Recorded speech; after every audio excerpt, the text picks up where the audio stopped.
Di sebuah pesta, semuanya bermain aplikasi yang sedang tren bernama Countdown, yang katanya bisa sisa umur seseorang. Lihatlah, wanita ini masih akan hidup 60 tahun. Kalau yang ini masih 30 tahun. Hanya Courtney saja yang diam. Karena aplikasi itu menunjukkan, umurnya tinggal 3 jam lagi. Melihat ekspresinya yang tegang, teman-temannya hanya tertawa. Mereka tidak percaya itu betulan. Setelah pesta selesai, pacar Courtney, Evan ingin mengantarnya pulang. Tapi, Courtney tahu Evan mabuk. Ia meminta Evan naik taksi. Tapi, Evan tidak mau. Courtney teringat aplikasi itu. Ia memutuskan pulang jalan kaki saja. Tiba-tiba, HP-nya berbunyi. Saat dilihat, waktunya sisa 7 menit. Ia gelisah. Di situ sangat gelap. Ia makin takut. Sesampainya di rumah, HP-nya berbunyi lagi. Sisa 2 menit lagi. Courtney ketakutan. Ia masuk ke rumah dan mengunci pintu. HP-nya terus berdering, seperti peringatan kematian. Courtney panik. Ia segera mematikan HP-nya, lalu mulai menenangkan diri. Ia masuk ke kamar mandi dan mengambil segelas air. Tapi, ia mendengar suara gemerusuk di belakangnya. Ia mendekat. Saat ia membuka tirai, tiba-tiba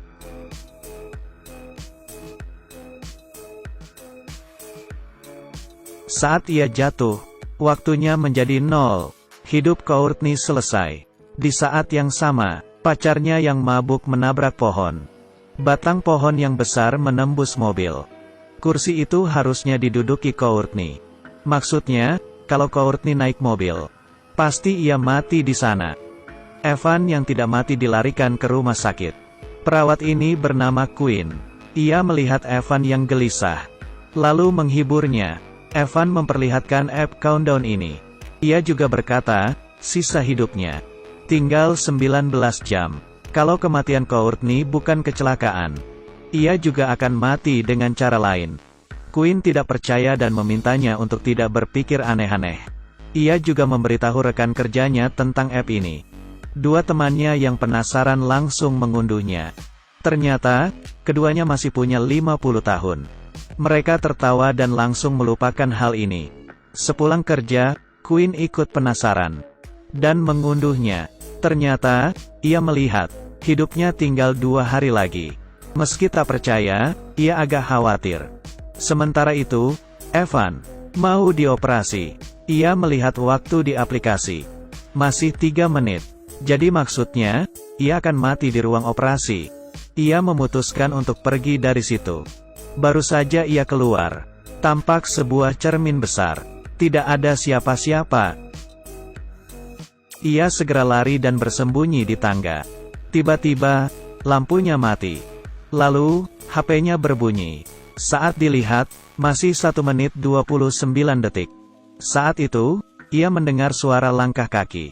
Saat mendongak, ternyata Courtney yang sudah mati. Ia terkejut bukan main. Courtney mendekatinya. Lalu, saat waktu di aplikasi kembali jadi 0. Evan jatuh dari tangga dan mati. Esoknya, Quinn dikabari soal kematian Evan.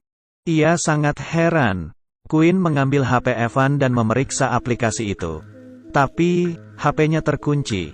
Quinn pergi ke kamar mayat, lalu mengeluarkan mayat Evan. Quinn mengambil jempol Evan untuk membuka HP. Tapi, tidak bisa. Tak ada cara lain. Ia membuka kelopak mata Evan. Supaya HP mengenali wajahnya, kali ini HP-nya terbuka.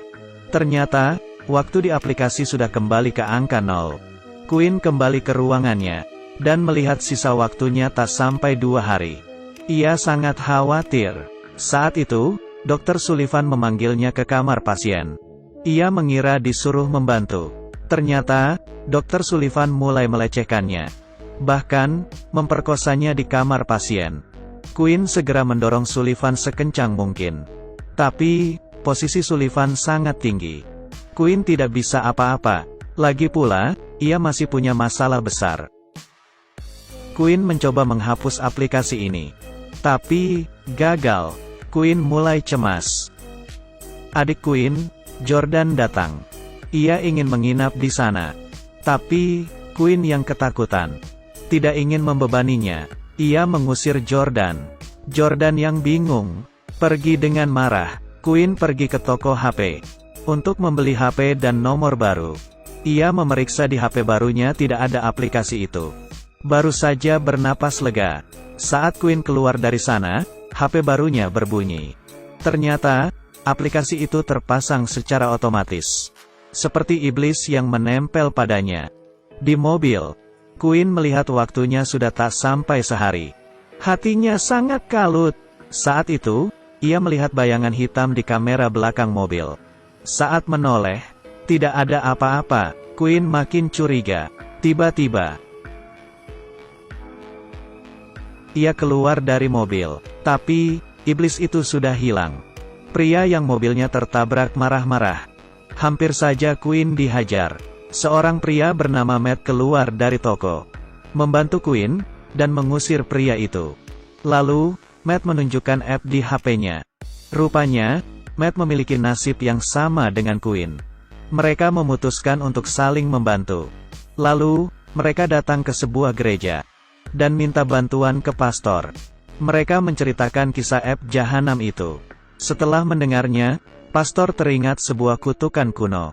Menurut legenda, ada seorang ahli nujum yang memberitahu manusia waktu kematiannya. Bila ingin menghindarinya, manusia akan dihantui oleh iblis yang akan menyiksanya hingga mati. Tapi, pastor ini juga tidak tahu jelas kenapa iblis membuat aplikasi untuk mengutuk manusia. Matt juga bingung. Pastor berkata, bila ingin mematahkan kutukan, mereka harus mengetahui kode aplikasi dan mencari seorang hacker. Queen ingat, bos toko HP adalah ahli IT. Ia bergegas ke toko HP dan membayar mahal bos toko HP untuk meretasnya. Mereka berhasil masuk ke sistem dan melihat sisa hidup semua orang di bumi. Queen menemukan nama adiknya, yang ternyata sisa hidupnya lebih pendek darinya. Queen panik. Dengan tenang, bos toko mengganti angka di sana. Ia menambahkan 60 tahun untuk dirinya. Saat melihat HP, angkanya berubah. Lalu, ia menambahkan juga milik Queen dan beberapa orang lainnya. Dengan begini, mereka dapat panjang umur. Queen dan Matt akhirnya tenang. Hubungan mereka semakin dekat. Malamnya, saat Queen tidur, ia merasa Matt sedang memeluknya.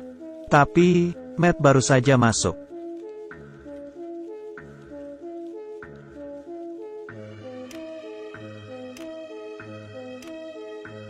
Queen panik dan HP-nya berbunyi lagi. Saat melihatnya, angkanya berubah ke awal. Ternyata, iblis tahu dirinya dicurangi. Waktu Matt sisa 2 jam lagi. Bagaimana ini? Queen segera menjemput Jordan. Mereka bertiga bergegas menemui pastor. Queen memotret kode aplikasi dan memberikannya ke pastor. Pastor sepertinya memiliki solusi, hanya dengan melanggar peraturan aplikasi. Kutukan bisa dipatahkan. Maksudnya salah satu dari mereka harus berkorban dan mati sebelum waktunya. Tentu saja mereka menolak. Pastor berkata, kalau begitu mereka hanya bisa berjudi. Mereka harus mengulur waktu dan hidup melewati batas waktu. Pastor mengambil garam dan mencampurnya dengan cat. Ia membuat gambar lingkaran di lantai. Menurut legenda, gambar ini bisa menangkal iblis. Mereka berdiri di lingkaran. Saat itu, terdengar suara raungan di berbagai arah. Iblis datang. Untung saja, lingkaran itu berfungsi. Iblis tidak bisa masuk. Mereka sangat gugup. Saat itu, Matt melihat adiknya yang sudah meninggal. Ia terdiam dan tak sengaja melangkah keluar lingkaran. Iblis segera menyeretnya. Courtney segera mengejarnya. Jordan juga mengejar kakaknya. Untung saja, Matt masih hidup. Saat ia berkata, "Aku tidak apa-apa." Matt tertabrak dan mati. Jordan juga terluka. Lukanya terus mengucurkan darah. Queen membawa Jordan ke rumah sakit. Setelah membalut luka Jordan, ia menyadari waktunya tak banyak. Saat itu, ia melihat Dr. Sullivan yang mesum. Queen ingat ia juga mengunduh aplikasi itu. Maksudnya, Queen ingin membunuh Dr. Sullivan lebih awal. Jadi, iblis itu akan musnah. Queen menggoda Sullivan. ke dalam gudang yang tidak terpakai lagi. Ia lalu memukul Sullivan dengan tongkat besi hingga jatuh. Quinn menggunakan suntikan berisi morfin overdosis untuk menikamnya. Dr. Sullivan melawan. Tiba-tiba, Sullivan ditarik mundur oleh iblis. Iblis menyelamatkannya. Selesai sudah. Waktu Jordan tak sampai 2 menit. Iblis sudah menemukannya. Di saat-saat terakhir, Quinn berkorban dengan menyuntikkan morfin itu ke lengannya. Ia bunuh diri lebih awal demi menyelamatkan Jordan dan melepas kutukan. Ia pamit pada Jordan. Lalu, di depan iblis, Quinn jatuh ke tanah. Iblis menarik Quinn ke atas. Quinn melihatnya sambil tersenyum. Lalu mati. Iblis sangat marah dan perlahan hilang. Lalu, Jordan merangkak ke sebelah Quinn. Ia menangis dan memohon keajaiban. Saat itu, ia melihat tulisan di lengan Quinn. Narcan, ini adalah nama obat. Ternyata, Quinn yang pintar sudah melakukan persiapan. Ia menyembunyikan obat penawar. Jordan menyuntikkan obat itu di lengan Quinn. Akhirnya, Quinn sadar. Ia berhasil menipu iblis dan menyelamatkan Jordan.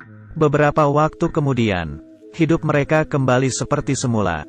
Dr. Sullivan yang mesum juga ditangkap dan dijebloskan ke penjara. Semuanya baik-baik saja.